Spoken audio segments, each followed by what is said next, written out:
Hello everyone, welcome again to online session of Manu Law Classes. I'm Dinesh Kumar and I'm former Assistant Professor of Law at Campus Law Center, Law Faculty, Delhi University, and presently I'm working as an academic head of Manu Law Classes. So dear student, in today's session I will discuss with you one of the important topic, that is digital rights in India.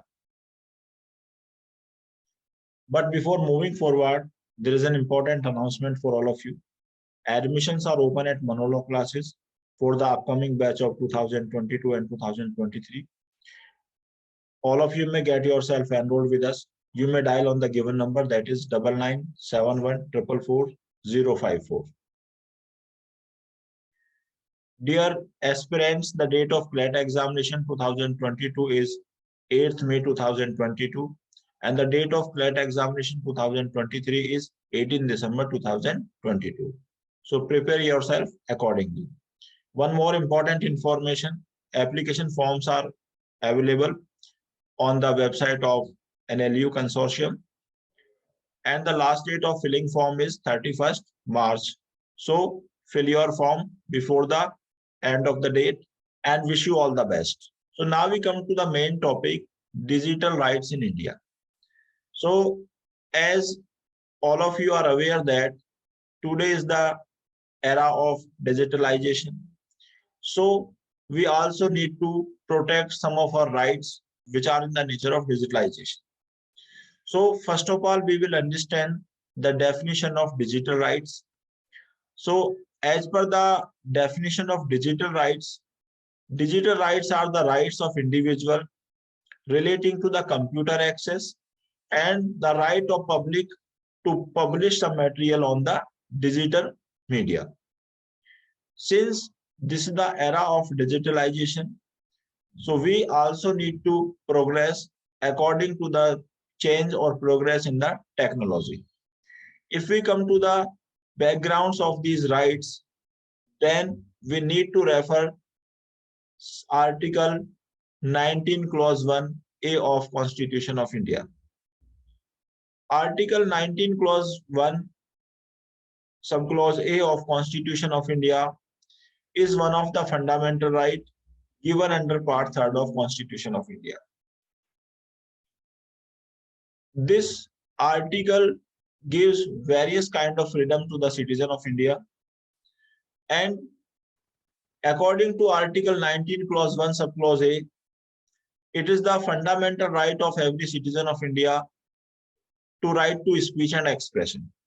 It means that every citizen of India has the right to speech and expression, means he can speak and he can also express his view by any other way, means saying something or posting something on social media or writing something. So all these are the means of expressions as has been accepted by Honorable Supreme Court in the various cases. Now, but this right to speech and expression is not absolute in nature, rather it is subject to some reasonable restriction. It means that if the Constitution of India has given a certain rights or right to speech and expression, then this right to speech and expression does not mean that an individual or a citizen of India will speak anything. So this right is not absolute, rather it is subject to some reasonable restrictions. Now these restrictions have been provided under Article 19 Clause 2 of the Constitution of India itself. Now we come to the restrictions. So this right to speech and expression is subject to the following restrictions. Number one is interest of sovereignty and integrity of India, security of state. Next, friendly relation with the foreign state, public order, decency, morality, contempt of court, defamation, or incitement of an offense.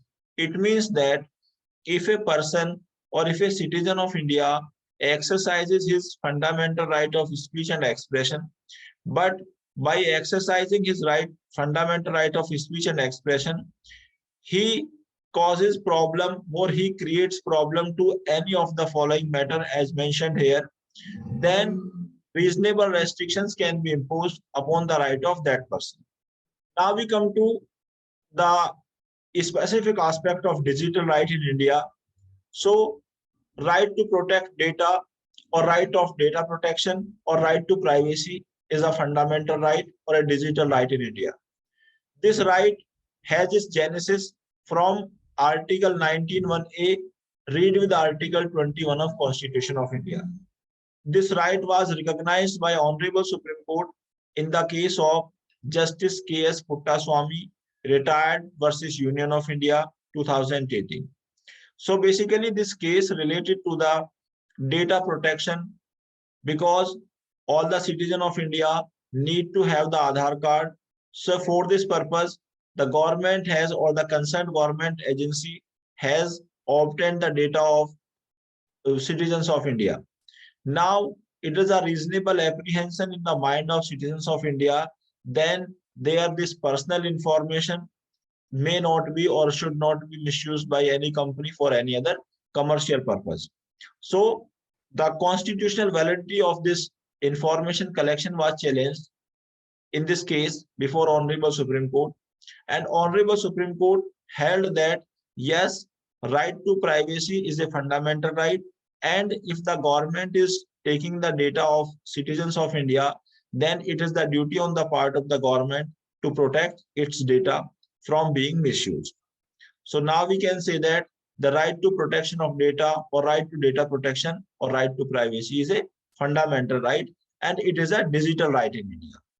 Now we come to the second right, and second right is right to freedom of speech or expression on social media.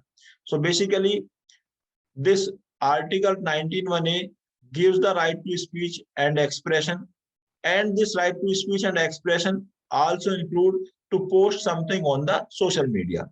But we have a law, that is Information Technology Act 2000, and Section 66A of this law, means the Information Technology Act 2000, prohibits the publication of any offensive material on social media.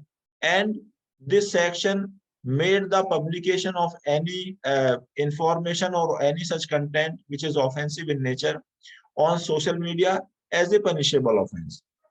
But the constitutional validity of this section 66A was challenged before Honorable Supreme Court in a landmark judgment of Shreya Singhal versus Union of India 2015. Honorable Supreme Court in this case analyzed the provision of section 66A and found that this provision 66A of Information Technology Act 2000 is against Article 19(1)(a) of Constitution of India, and Honorable Court considered that this restriction imposed by this section is unreasonable and is against Article 19(1)(a) of Constitution of India. So we also have the digital right to express our views on the social media. Now we come to the next right, that is right to internet. So this right was recognized by Honorable Supreme Court in the case of Anuradha Basin versus Union of India 2019. This case related to the shutdown of the internet services in the state of Jammu and Kashmir in 2019, when this Article 370 was revoked from the Jammu and Kashmir. So at that point of time, government imposed restrictions upon the use of internet in the state of Jammu and Kashmir. So the constitutional validity was challenged of this restriction on internet, and Honorable Supreme Court in this case recognized that right to internet is a fundamental right, and restrictions can only be imposed on some reasonable ground, because this right to internet is directly related to the right to speech and expression, because internet is one of the most important source to get the information in today's time. And if restrictions are imposed upon the right to internet, obviously it will affect the right to speech and expression, which is a fundamental right. So we have these digital rights in our India, which have been recognized by Hon'ble Court through the various cases. So that's all for today, my dear students. I will come again with the next topic. Till then, thank you very much. Goodbye. Please take care of yourself. Follow the COVID guidelines. Thank you very much.